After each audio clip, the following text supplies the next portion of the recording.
and welcome to another Tabitha's Glass Emporium YouTube video. Today I've got all Eastery and I'm looking at these. These are a couple of the items I bought at the shop the other day that I want to repurpose and zhuzh up to make them into fantastic fused glass projects. So today I'm going to show you how to make these. So I've cut these shapes out. You can get the template for this little egg. It's quite a good size to fit the IKEA square tea lights that they have, packs of 5. Quite a kind of good tea light for them sticking on. Just going to use a bit of gel glue just to hold these down. And I'm slightly offsetting them on here because it's sort of, if they're all in the middle, I sometimes find the glass doesn't press as well. If you have more, you want us to spread it out. In a way, I should kind of cut that in half, but it's a little bit tight to cut that in half. So then the rabbits, I just literally drew around the rabbit on the fibre paper. I don't know, it's looking a bit skinny, that one. I might, oh no, it fits. I mean, it doesn't fit entirely, it's still going to look good. So just get that around. It might have been a better idea to go slightly bigger. Maybe I can just pull it slightly wider here. And then we've got the same one here. I'm doing one way, one the other way. You know, you might want to think about that, not having them both facing the same way around. And looks better on your shelves if you're selling them, or if you're keeping them, they're kind of 2 rabbits like this rather than 2 rabbits like this, which is nice. So I'm going to fill these up with kind of scrap glass, and then they can go in to be pressed, and we can have a look when they're full to be ready to go in the kiln.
So here are these. We've used a lot of the candy mix scrap. I used some scrap twisty cane, some little landscape line in this one, but mostly predominantly it is all just candy mix scrap. I did put some mini Marini in here. I quite like the idea of it sort of being a little bit of a floral rabbit, like kind of field. So these will go in the kiln, they'll be pressed, and as I said, if you want to see pressing, you can watch a video. There'll be a link below which shows exactly how we press, but you want freshly washed kiln shelves and another freshly washed kiln shelf on top.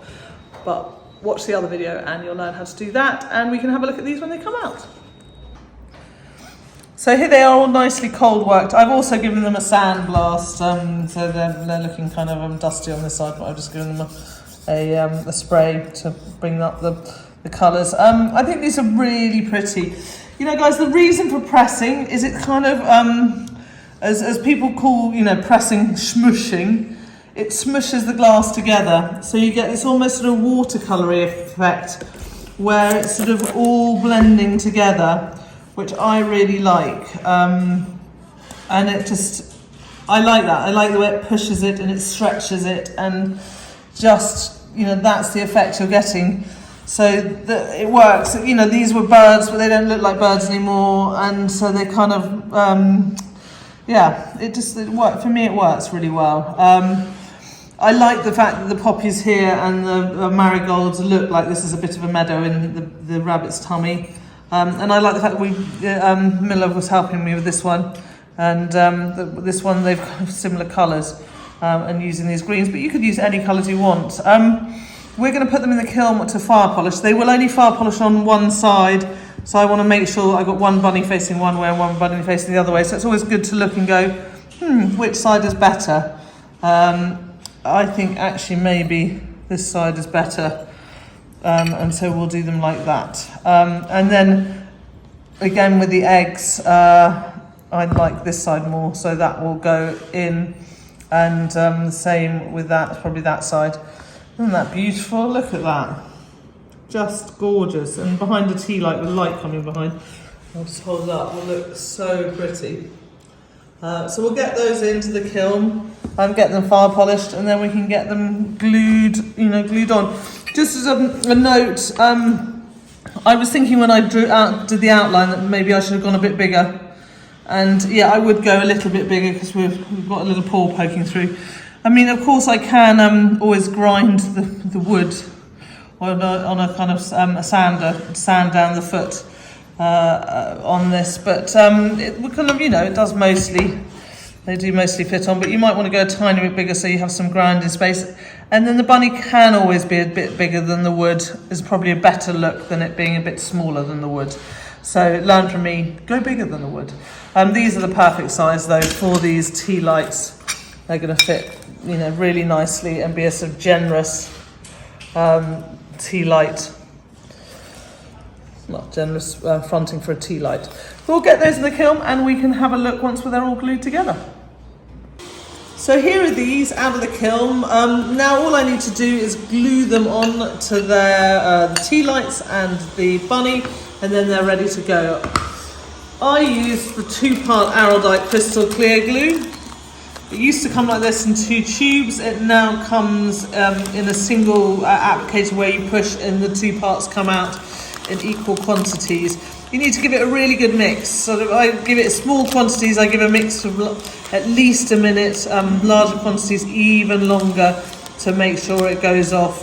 You want to use it pretty quickly to get it glued, and then once it's glued, we can have a look at them. So these, I'm going to lay it flat and I'll glue these on like so, because it will be easier to get them in place properly. So here they are, all nicely glued on their bunnies and tea lights. I really love how this worked out. This one holding its cute little daffodil. Such a lovely project, and it's such a great use of kind of scrap glass.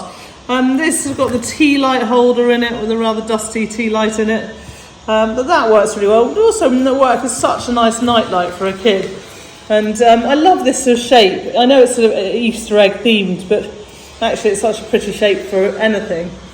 I hope you enjoyed this video. Please remember you can get all our supplies at tabithasglassemporium.com. Our candy mixes we used are there and everything else. So check that out. Remember you can subscribe to our YouTube videos, like this video, share it, do all those things that help us help you. Also you can sign up to our newsletter at our website tabithasglassemporium.com. Join our group, share the projects you're making. Love to see what you guys do with our ideas and our products, so please join that group and share there. And until next time, happy fusing.